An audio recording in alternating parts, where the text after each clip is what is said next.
ગુજરાતમાં નવી બનેલી 15 મહાનગરપાલિકાઓમાં અત્યારે સત્તાના સમીકરણો તેજ બન્યા છે। વોર્ડ નંબર 8 અત્યારે આખા રાજ્યમાં સાસુ વહુ સામસામે ઉભા થતા ચર્ચાનું કેન્દ્ર બન્યો છે। હવે અહીં સીધો જંગ પારિવારિક પણ છે અને રાજકીય પણ। સાસુ વહુના મંતવ્ય સાથે આ વિસ્તારના લોકોનો શું છે મિજાજ, આવો આપણે ગ્રાઉન્ડ ઝીરો ઉપર જ જઈને સમજીએ। એક તરફ આમ આદમી પાર્ટીના સાસુ રેખાબેન છે તો બીજી તરફ ભાજપે તેમના જ વહુ હિનાબેન ઠરેસાને મેદાનમાં ઉતાર્યા છે।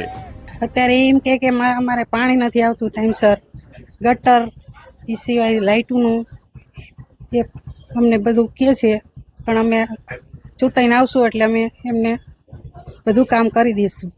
અમારો વિજય લાગશે તો સારું રહેશે અને સાસુ એમની રીતે લડે છે, હું મારી રીતે લડીશ। રોડ, રસ્તા, પાણી બધું જ કરી આપશું, જનતાનું કામ કરશું।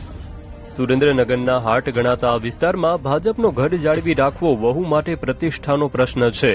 એટલા કરતા અમારે વ્યવસ્થા ઘણી બધી સારી છે, રોડની વ્યવસ્થા, પાણીની વ્યવસ્થા, સાફ સફાઈ, ઘણું બધું સરકારને। આખો વિડિયો જોવા માટે ડાઉનલોડ કરો દિવ્ય ભાસ્કર એપ।